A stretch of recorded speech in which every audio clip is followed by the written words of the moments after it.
আসসালামু আলাইকুম স্যার।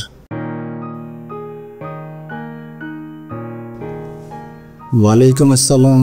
কিন্তু কেমন আছেন স্যার আপনি? জি ভালো আছি, কিন্তু আপনাকে তো ঠিক চিনতে পারলাম না। স্যার আমি আপনার স্টুডেন্ট 98 ব্যাচের রফিক সুমন। ও আচ্ছা, তাই আসো আসো। জি স্যার।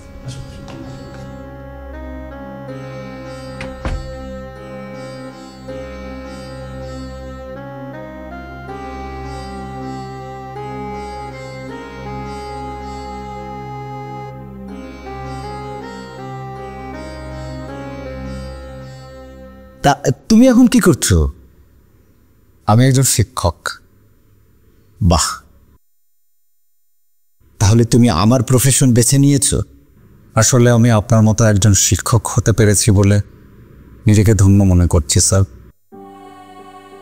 আপনি আমাকে আপনার মতো হতে বিশেষভাবে অনুপ্রাণিত করেছেন স্যার। আচ্ছা, আমার কোন বিষয়টা তোমাকে অনুপ্রাণিত করেছে? আপনার মনে আছে স্যার, একদিন আমার এক সহপাঠী বন্ধু, যে আপনারও ছাত্র ছিল, একটা নতুন হাত ঘড়ি নিয়ে এসেছিল ক্লাসে। তার ঘড়িটা এতই সুন্দর ছিল যে আমি লোভ সামলাতে পারিনি। সিদ্ধান্ত নিয়েছিলাম যেভাবেই হোক ঘড়িটি আমার চাই। এরপর সুযোগ মতো আমি ওর ব্যাগ থেকে ঘড়িটা চুরি করি।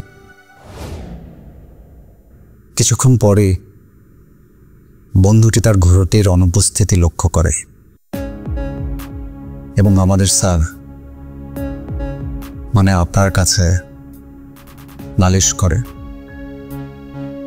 তার এই অভিযোগ শুনে আপনি সকল ক্লাসের উদ্দেশ্যে বলেছিলেন,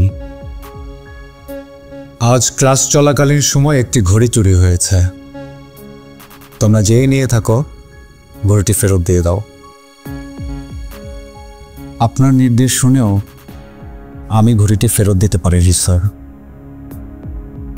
কারণ ঘড়িটি ছিল আমার কাছে খুবই আকর্ষণীয়। আর আমরা এতই গরিব ছিলাম, ওই রকম ঘড়ি কেনার মতো সামর্থ্য আমাদের ছিল না স্যার।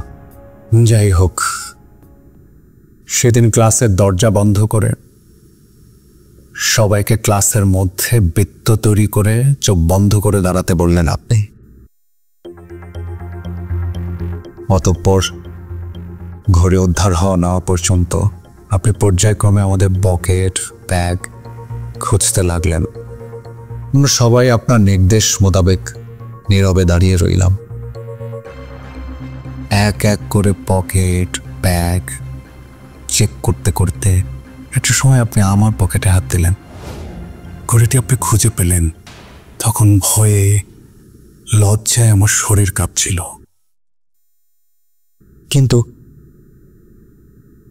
সেই মুহূর্তে আমার কাছ থেকে আপনি ঘড়িটি উদ্ধার করার পরও আপনি আমাকে কিছুই বলেননি।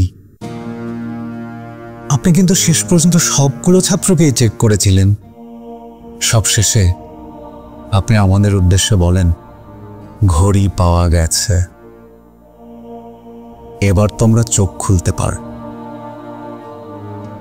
ঘড়ি পাওয়ার পর আমার সেই বন্ধুটি আপনার কাছে জানতে চেয়েছিল ঘড়িটি কার কাছে পাওয়া গিয়েছিল। আপনি তাকে বলেছিলেন, ঘড়িটি কার কাছে পাওয়া গেছে সেটা গুরুত্বপূর্ণ নয়, ঘড়িটি যে পাওয়া গিয়েছে সেটাই গুরুত্বপূর্ণ। সেদিনের সেই ঘটনাটি নিয়ে আপনি কিন্তু পরবর্তীতে আমাকে আর কিছুই বলেননি। এমনকি সেই গর্হিত কাজের জন্য আপনি আমাকে তিরস্কার পর্যন্ত করেননি। নৈতিক শিক্ষা দেওয়ার জন্য আপনি আমাকে কোনো স্কুলের কামরায়ও নিয়ে যাননি। ঘটনাটি ছিল আমার জীবনের সবচাইতে বড় কলঙ্কিত অধ্যায়। অথচ আপনি অত্যন্ত বুদ্ধিমত্তার সাথে চুরি যাওয়া ঘড়িটি উদ্ধার করলেন এবং সবার সামনে আমার মান সম্মান রক্ষা করলেন স্যার। সেদিনের সেই ঘটনার পর আমি অনেকদিন অনুশোচনায় ভুগেছি। সেই দিনের স্কুলে ঘটে যাওয়া সেই ঘটনা সেদিন শেষ হয়ে গেলেও এর রেশ রয়ে যায় আমার মনের ভেতরে অনেক দিন। বিবেকের সাথে যুদ্ধে বারবার দংশিত হয়েছে, নীরবে অনুশোচনার আগুনে পড়েছে।